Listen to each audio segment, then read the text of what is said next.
नमस्कार साथियों, T for teacher के यूट्यूब चैनल पर आप सभी का हार्दिक स्वागत है। आज के इस वीडियो में हम गणित के 10 ऑब्जेक्टिव क्वेश्चंस को हल कर रहे हैं और ये इसका 13वां भाग है। तो चलिए आज के इस शानदार वीडियो को शुरू करते हैं। और यदि मेरा पढ़ाया हुआ आपको पसंद आता है तो वीडियो को लाइक, शेयर और चैनल पर नए हो तो चैनल को सब्सक्राइब करना ना भूलें।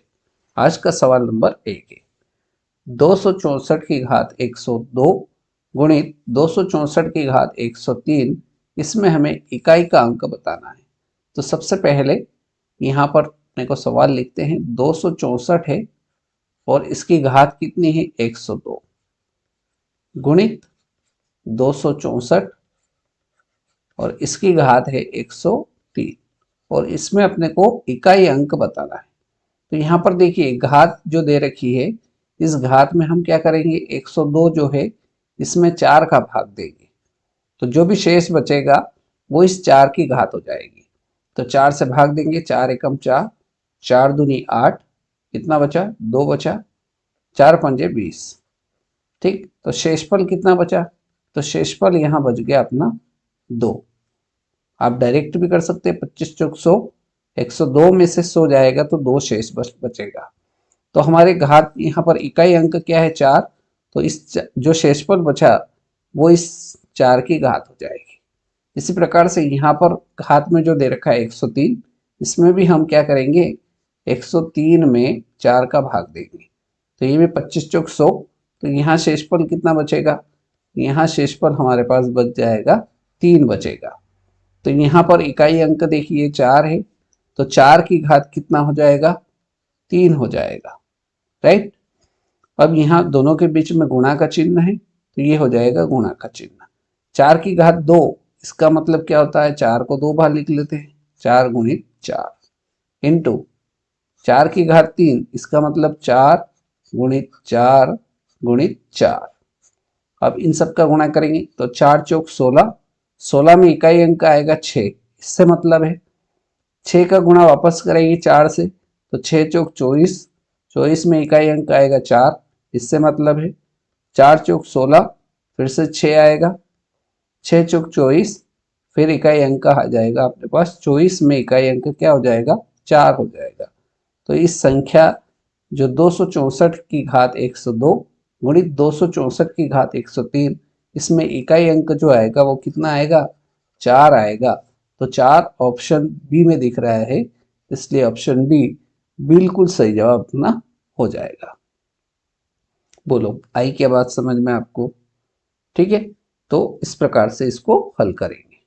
क्वेश्चन नंबर 2, क्वेश्चन नंबर 2 में दे रखा है 60 तथा 80 के बीच आने वाली सभी अभाज्य संख्याओं का योग कितना है। तो 60 के बाद अगली संख्या आती है 61, फिर आती है 62, 63, 64, 65, 66, 67, 68, 69, 70, 71, 72, 73, 74, 75, 76, 77, 78, 79 और 80। ठीक, अब यहाँ से लाकर यहाँ तक की संख्याओं में अपने को कैसी संख्या लेना है, अभाज्य संख्या है। तो अभाज्य संख्याएं कौन कौन सी आएगी, एक तो आएगी आपकी 61, ठीक, अगली क्या आएगी 62 में तो भाग जाएगा इसलिए ये तो नहीं आएगी, 63 में भी भाग जाता है ये भी नहीं आएगी, 64 भी नहीं आएगी, 65 भी नहीं आएगी, 66 भी नहीं आएगी, अगली संख्या आएगी आपकी 69। ठीक, ये अभाज्य संख्या है। 68 में भी 2 का भाग जाएगा, 69 में भी 3 का भाग जाएगा, 70 में भी भाग जाएगा, 71 में भाग नहीं जाएगा इसलिए 71 क्या है, अभाज्य संख्या है। 72 नहीं होगी, 73, 73 भी आपकी अभाज्य संख्या होगी। 74 अभाज्य संख्या नहीं है, 75 अभाज्य संख्या नहीं है, 76 भी नहीं है, 77 भी नहीं है, 78 भी नहीं है, 79 आपकी अभाज्य संख्या है। तो 60 से लेकर 80 तक में अभाज्य संख्याएं कौन कौन सी आई, पहली आई आपकी 61, दूसरी आई आपकी 67, अगली आई आपकी 71, अगली संख्या 73 और अगली संख्या है 79। इन सब संख्याओं को क्या बोला है उसने, योग कितना होगा। योग का मतलब होता है प्लस करना। तो इन सभी संख्याओं को जोड़ देंगे। तो जोड़ते हैं, 1 और 7 8, 8 और 1 9, 9 और 9 18 और 2 20 और 1 21, 21 का 1 हंसिलाया 2, 7 7 14, 7 21, 21 और 6, 21 और 6 हो गए 27, 27 और 6 33 और 1 34। तो ये कितना आ जाएगा, हाँ सॉरी 35। तो ये आ जाएगा आपका 351, राइट। तो 60 तथा 80 के बीच आने वाली जो अभाज्य संख्याएं है 61, 67, 71, 73 और 79, इन संख्याओं का योग करेंगे तो ये कितना आ जाएगा, 351 आ जाएगा। तो 351 ऑप्शन सी बिल्कुल सही जवाब इस प्रश्न का हो जाएगा। क्वेश्चन नंबर 3, क्वेश्चन नंबर 3 में दे रखा है 25 डेकाग्राम बराबर कितने ग्राम। तो इसको कैसे हल करेंगे, इसको हल करने के लिए एक ट्रिक है, M S D X deca hecto kilo. M से होता है मिली, मिली सेंटी डेसी, यहां पर ग्राम, डेका हेक्टो और किलो। ठीक, अब यहाँ डेका ग्राम है, डेका कहाँ है, यहाँ से, और अपने को जाना कहाँ है, ग्राम पर जाना है, मतलब यहाँ से अपने को यहाँ तक आना है। तो इधर जाते हैं तो क्या होता है, गुणा होता है, और एक स्टेप जाते हैं तो 10 का गुणा होता है। तो 25 डेका ग्राम दे रखा है और इसको कहाँ में बदलना है, ग्राम में बदलना है, इसलिए कितना का गुणा करेंगे, 10 का गुणा करेंगे। तो 25 में 10 का गुणा होगा तो ये होगा 25 से कम 25 और 1 0, तो 250 ग्राम इसका बिल्कुल सही जवाब हो जाएगा, जो कि ऑप्शन ए में है। तो यहाँ पर ऑप्शन ए क्वेश्चन नंबर 3 का बिल्कुल सही जवाब हो जाएगा। Next question, question number 4, series दे रखी है 5, अगली संख्या है 11, 11 से अगली संख्या 23, 23 से 47, 47 से 95, 95 के बाद अगली संख्या क्या आएगी, इन चारों में से अपने को निकालना है। तो सबसे पहले 5 है, इससे 11 आने के लिए अपन क्या करेंगे, आप यहाँ देख रहे हैं 5 का 2 बार क्या किया, 5 का 2 से गुणा किया तो 5 दूना 10 और 1 जोड़ दिया तो 11 आ जाएगा। ठीक है, क्या ये अगली संख्या पर भी लागू हो रहा है क्या, 11 से अगली संख्या आई 23, तो 11 का डबल कितना हो जाएगा, 11 दूना 22 और इसमें 1 जोड़ दिया तो 23, मतलब ये बात सही है। 23 से क्या आया, 47 आया, तो 23 का डबल करेंगे तो 23 दूना 46 और 1 जोड़ देंगे तो 47। इसी प्रकार से 95 भी आया होगा, तो 47 का गुणा 2 से करेंगे तो 7 दूना 14 का 4 हंसिला 1, 4 दूना 8 और 1 9, तो 94 आया। 94 में 1 जोड़ दिया तो 95 आ गया। अब अगली संख्या क्या आएगी, उसके लिए अपने को क्या करना पड़ेगा, 95 में 2 का मल्टीप्लाई करना पड़ेगा, उसमें 1 ऐड करना पड़ेगा। तो सबसे पहले 95 का इंटू करेंगे 2 से, तो कितना आ जाएगा, ये आ जाएगा आपका 5 दूना 10 का 0 हासिल आया 1, 9 दूनी 18 और 1 19। अब इसमें क्या करना है, 1 जोड़ना भी है, तो ये 190 और 1 कितना हो जाएगा, 191 हो जाएगा। तो अगली संख्या जो आएगी वो आएगी आपकी 191, ऑप्शन सी एकदम सही जवाब इस क्वेश्चन का हो जाएगा, right. Question number 5, question number 5 कह रहा है 200 रुपए का 2 वर्ष का 10% की दर से चक्रवृद्धि ब्याज एवं मिश्र धन ज्ञात कीजिए। तो चक्रवृद्धि ब्याज और मिश्र धन ज्ञात करना है। तो मिश्र धन ज्ञात करने के लिए अपने को एक फार्मूला पता होना चाहिए, ए बराबर P into 1 plus R upon 100 की पावर n। ठीक, इस सूत्र की सहायता से हम क्या निकालेंगे, मिश्र धन निकालेंगे, और मिश्र धन में से क्या कर देंगे, मूलधन को माइनस कर देंगे तो हमारे पास ब्याज आ जाएगा, राइट। तो P अपने पास कितना है, 200 रुपए है, तो ये 200 गुणित 1 प्लस R कितना है, मतलब रेट कितना है, 10% है, अपॉन 100, और कितने वर्षों के लिए, तो 2 वर्षों के लिए। इसको सरल कर देते हैं, तो 200 गुणित 200 सॉरी 100, 100 का गुणा 1 से तो 100 एकम 100, इसमें प्लस करेंगे 10 को तो 110, और यहाँ पर घात 2 है इसलिए ये हो जाएगा 110/100 गुणित 110/100। 2 बार क्यों लिखा, क्योंकि घात 2 है। 1 0 से 1 0, 1 0 से 1 0, 2 से काट देंगे, ये 2 0 से, इसकी 1 0, इसकी 1 0 कट जाएगी, और कुछ कट रहा है, नहीं कट रहा है, तो ऊपर बचा अपने पास 2 गुणित 11 गुणित 11। ठीक, अब इसका मल्टीप्लाई करेंगे तो 11 का गुणा 11 से करेंगे तो कितना आ जाएगा, 11 का गुणा 11 से करते हैं तो 11 का स्क्वायर होता है 121, इसका गुणा 2 से करेंगे तो 2 एकम 2, 2 दूनी 4, और 2 एकम 2, तो अपने पास मिश्र धन आ जाएगा 242 रुपए। ये तो क्या आ गया, आपका मिश्र धन आ गया। क्या आ गया, मिश्र धन। अब सवाल में हमसे बोला था चक्रवृद्धि ब्याज भी ज्ञात कीजिए, तो ब्याज बराबर, चक्रवृद्धि ब्याज बराबर मिश्र धन में से क्या करेंगे, मिश्र धन माइनस मूलधन हो जाएगा। तो मिश्र धन आया 242 रुपए, मूलधन था अपने पास 200 रुपए, तो इसमें से इसको घटाएंगे तो जो अपना ब्याज निकल जाएगा वो आ जाएगा 42 रुपए, राइट। तो मिश्र धन आया आपका 242 रुपए और ब्याज आया आपका 42 रुपए। तो कौन से ऑप्शन में मैच कर रहा है, तो ऑप्शन कौन सा मैच हो जाएगा, ऑप्शन ए एकदम करेक्ट आंसर इस प्रश्न का हो जाएगा। क्वेश्चन नंबर 6 है, यदि एक व्यक्ति 10 सही 1/5 किलोमीटर की दूरी को 3 घंटे में तय करता है, तब उसके द्वारा 5 घंटे में तय की गई दूरी ज्ञात कीजिए। तो यहाँ पर आपने को एक चीज पता है कि चाल बराबर जो होता है ये होता है दूरी बटा समय होता है। चाल बराबर क्या होता है, दूरी बटा समय होता है।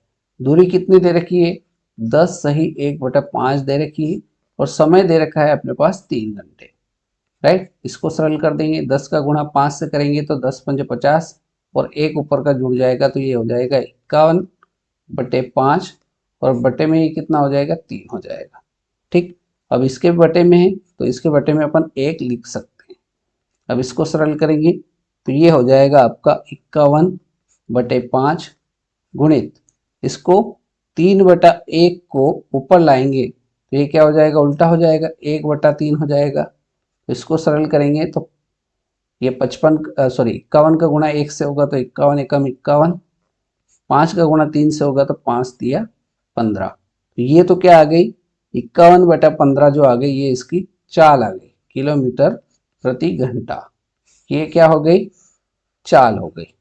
अब हमसे सवाल में पूछा है 5 घंटे में तय की गई दूरी, तो हम लिखेंगे 5 घंटे में, 5 घंटे में तय की गई दूरी।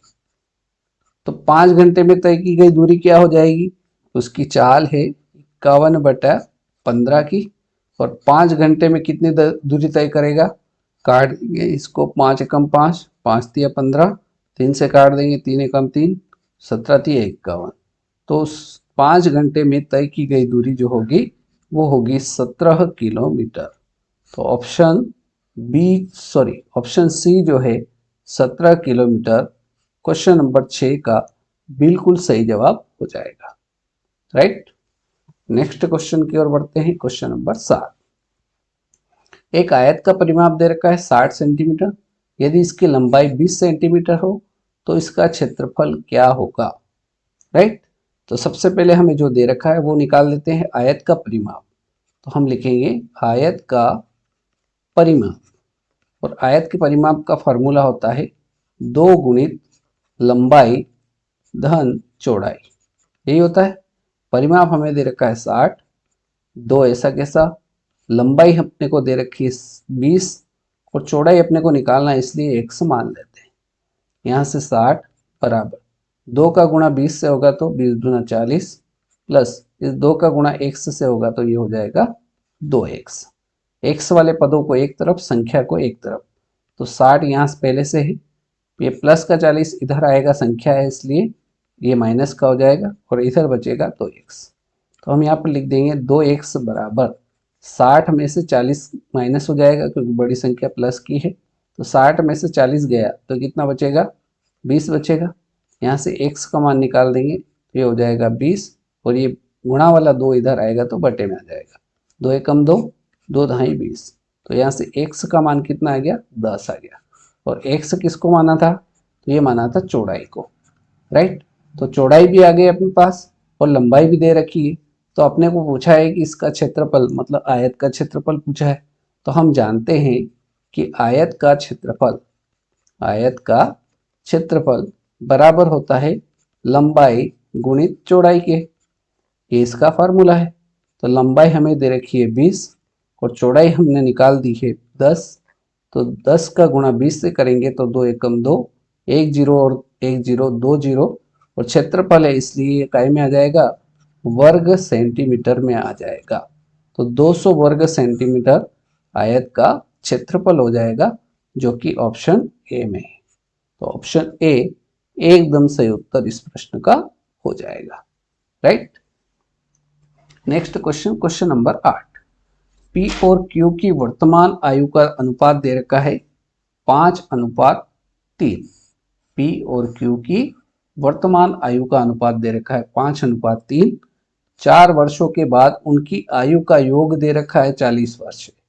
तो क्यू की वर्तमान आयु पूछी गई है, ठीक है। तो पी और क्यू, पी का अनुपात अपन मान लेते हैं 5x और क्यू का मान लेते हैं 3x, राइट। अब क्या बोल रहा है, 4 वर्षों के पश्चात, तो पी की जो वर्तमान आयु है 5x, इसके बाद ये 4 वर्ष बाद ये भी जुड़ेगी, मतलब ये बढ़ेगी, और आज क्यू की वर्तमान आयु है 3x, 4 वर्षों के बाद ये भी क्या होगा, +4 होगा, ठीक। और इन दोनों की आयु का योग क्या हो रहा है, 40 हो रहा है। बस इसको सरल कर लीजिए, तो इसको सरल करते हैं तो क्या आएगा, 5x यहाँ पर है, 3x यहाँ पर है, ठीक है। ये हो जाएगा आपका 5 और 3 8x बराबर, ये 8, 4 और 4 8, 8 उधर चला जाएगा तो 40 में से 8 माइनस हो जाएगा, तो ये बचेगा आपका 8x बराबर 32। तो x की वैल्यू कितनी आ जाएगी, 32, और गुणा में 8 है, ये कहाँ आ जाएगा, नीचे आ जाएगा, 8 एकम 8, 8 चौक 32, x की वैल्यू कितनी आ जाएगी, 4। तो p की जो वर्तमान आयु है वो अपने को मानी थी अपने ने 5x, तो p की हो जाएगी कितनी, 5 गुणित 4, तो p की हो गई 20 वर्ष, और q की मानी थी अपनों ने 3x, तो ये हो जाएगी 3 गुणित 4, तो 4 तिया 12। तो हमसे पूछी किसकी है, q की पूछी है, तो q की कितनी है, 3x है, और x का मान कितना है, 4, तो 3 का गुणा 4 से करेंगे तो q की वर्तमान आयु हो जाएगी 12 वर्ष। एकदम करेक्ट आंसर ऑप्शन बी। अगर वो आपसे पूछता कि p की वर्तमान आयु क्या है, तब आप क्या करते, p को अपनों ने 5x माना था, 5 का गुणा 4 से करते क्योंकि x का मान 4 आया है। अगर p की पूछते तो आप बता देते 20 वर्ष उसकी आयु हो जाएगी, ठीक। Question number 9। क्वेश्चन नंबर 9 है, निम्न में से कौन सी संख्या 3 से पूर्णतः विभाजित नहीं है। यहाँ पर पूछा है कौन सी संख्या पूर्णतः 3 से विभाजित नहीं है। तो 3 का नियम क्या होता है, जो संख्याएं दे रखी है उनका जोड़ करते हैं, तो 3 प्लस 4 प्लस 3 प्लस 2 प्लस 3, इनका जोड़ करने पर जो संख्या आएगी वो यदि 3 से भाग जाएगा तो पूरी संख्या 3 से विभाजित हो जाएगी। तो 3 और 4 कितना हो गया, 7, 7 और 3 10, 10 और 5 15, 15 में क्या 3 का भाग जाता है, इसका मतलब ये संख्या 3 से विभाजित होगी। बी वाला ऑप्शन चेक करते हैं, 8 प्लस 5 प्लस 2 प्लस 1 प्लस 2, इसका योग करेंगे तो 8 और 5 13 और 2 15, 15 और 1 16, 16 2 18, 18 में क्या 3 का भाग जाता है तो पूरा पूरा भाग जाता है, इसका मतलब ये संख्या भी 3 से विभाजित होगी। सी वाला चेक करते हैं, 7 धन 3 धन 9 धन 4 धन 7, तो 7 और 3 10, 10 और 9 19, 23 और 7 30, तो 30 में 3 का भाग जाता है, इसलिए यह संख्या भी आपकी 3 से पूर्णतः विभाजित हो जाएगी। अब आप 3 ऑप्शन चेक कर दिए तो चौथा तो आपको ऑप्शन चेक करने की आवश्यकता है ही नहीं, चौथा ऑटोमेटिक सही हो जाएगा, लेकिन फिर भी अपन इसको चेक कर लेते हैं क्योंकि अभी अपन सीख रहे हैं। तो संख्या है 5 धन 7 धन 8 धन 9 धन 3, इन सभी अंकों को जोड़ेंगे तो 5 और 7 कितना हो गया 12, 12 और 8 20, 20 और 9 29, 29 और 3 29 और 3 हो गया आपका 32, 32 में क्या 3 का पूरा पूरा भाग जाता है तो आप कहोगे भाग पूरा पूरा नहीं जाता है, इसलिए ये संख्या जो है 57,893 ये 3 से पूर्णतः विभाजित नहीं होगी। ऑप्शन डी एकदम सही उत्तर हो जाएगा, राइट। और आज के इस वीडियो का हमारा अंतिम प्रश्न है 2 की घात 50, 3 की घात 40, 4 की घात 30, 5 की घात 20, इन सभी संख्याओं में सबसे बड़ी संख्या ज्ञात करना है। तो संख्याएं कौन कौन सी है 2 की घात 50, 3 की घात 40, 4 की घात 30 और 5 की घात 20। अब घात का मतलब 2 का गुणा 50 बार हो रहा है तो 50 बार गुणा करके तो देख नहीं सकते अपन, तो इसको हल करने के लिए जो पावर है 50, 40, 30 और 20, इसका अपन क्या लेंगे HCF लेंगे। तो यहाँ पावर जो है घात का HCF लेंगे, घात का HCF, तो 50, 40, 30 और 20 इनका HCF क्या आ जाएगा तो HCF आएगा इनका 10, राइट। तो हम 2 की घात जो 50 है इसमें HCF का क्या देंगे भाग देंगे, कितनी बार जाएगा 10 एकम 10, 10 पंजे 50, तो ये आ गया आपका 2 की घात 5। इसी प्रकार से 3 की घात 40 था, इसमें HCF का भाग देंगे तो 10 एकम 10, 10 चौक 40, तो अगली संख्या आ गई आपकी 3 की घात 4। इसी प्रकार से 4 की घात 30, तो पावर में HCF का भाग देंगे तो 10 तिया 30, तो ये बनेगा 4 की घात 3। इसी प्रकार से 5 की पावर 20 में हम HCF का भाग देंगे तो 10 एकम 10, 10 दूना 20, तो ये संख्या होगी 5 की घात 2। अब 2 की घात 5 का मतलब क्या होता है 2 का 5 बार गुणा, तो 2 गुणित 2 गुणित 2 गुणित 2 गुणित 2। 3 की घात 4 का मतलब होता है 3 का 4 बार गुणा, 3 गुणित 3 गुणित 3 गुणित 3।